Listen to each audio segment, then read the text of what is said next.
کے لیے آسان ہو جائے گا۔ فَإِنْ عَصَوْكَ، پھر اگر یہ آپ کے رشتہ دار آپ کی نافرمانی کریں، فَقُلْ، تو آپ فرما دیجئے، اِنِّي بَرِيءٌ مِّمَّا تَعْمَلُونَ، کہ بے شک میں تمہارے ان کاموں سے جو تم کر رہے ہو بیزار ہوں۔ یہ ہے ایک بہت ہی نفیس نقطہ جس کو ہمیں سمجھنا ہوگا کہ دیکھیے گھر کا کوئی بھی فرد ہو، چاہے باپ ہو، بڑا بھائی ہو، ماں ہو، انہیں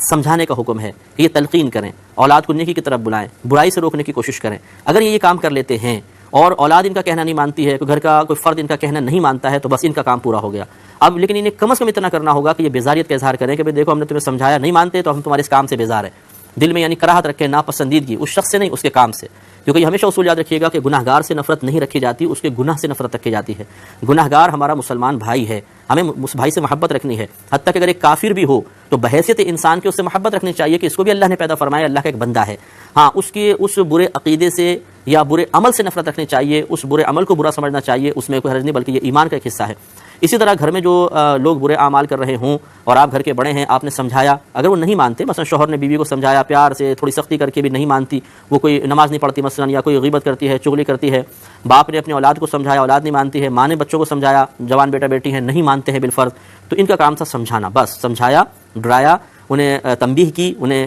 ہدایت فراہم کی، انہوں نے نہیں قبول کیا، نہیں مانے تو بری ذمہ ہو گئے۔ ہاں، اب بس اتنا ان کا کام ہے کہ ان کے ان افعال کو دل میں برا جانتے رہیں تو بس کافی ہے۔ اسی کا مکلف اللہ تبارک و تعالیٰ نے اپنے حبیب کریم صلی اللہ علیہ وسلم کو بنایا، تو وہ نبی ہونے کے باوجود صرف اس بات کے مکلف تھے کہ آپ تبلیغ دین کریں، اگر سامنے والا مانے تو ٹھیک، نہیں مانتا تو آپ سے کوئی باز پرس نہیں ہوگی، آپ سے کوئی سوال نہیں ہوگا۔ ہاں، آپ بس اتنا ان سے کہہ دیجئے کہ میں تمہارے اس عمل سے بیزار ہوں، اور آپ اپنے قلب میں اس عمل سے متعلق بیزاری رکھیے، بس اسی کا نبی کریم کو مکلف بنایا گیا۔ تو جب نبی اس بات کے مکلف ہیں تو ہم امتی تو بدرجہ اولا اس درجے کے اندر ہوں گے کہ جب نبی کے لیے اس سے بڑھ کر کوئی کام لازم نہیں کیا گیا تو ہمارا کام تو نبی کے کام سے بھی بہت کم ہوتا ہے، تو ہم کہاں اس بات کے مکلف ہوں گے کہ ڈنڈے اٹھا کر اور ہم مارنا شروع کر دیں اور سختیاں، بہت زیادہ شدت اور سختی شروع کر دیں،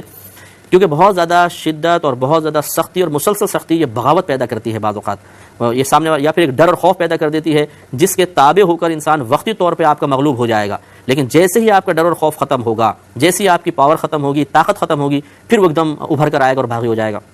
جیسے آپ نے دیکھا ہوگا والد صاحب ہیں، ابھی حالت جوانی میں ہیں، یا طاقت ہے یا پیسہ وغیرہ ہاتھ میں ہے تو بیٹے کو دباتے ہیں، سختی کرتے ہیں، شدت کرتے ہیں، چاہے جائز ہی کر رہے ہوں، انداز بعض اوقات غیر مناسب ہو جاتا ہے تو اولاد دب کر رہتی ہے، مروتاً بات مانتی رہتی ہے، لیکن جہاں پھر اولاد جوان ہوئی، انہوں نے دیکھا کہ باپ کمزور ہو گیا، اب ہمیں مار نہیں سکتا ہے، یا وہ پیسہ کمانے لگ گئے اور ان کو یہ احساس ہوا کہ اب ہم باپ کے پیسوں کے محتاج نہیں، تو پھر وہ جو ایک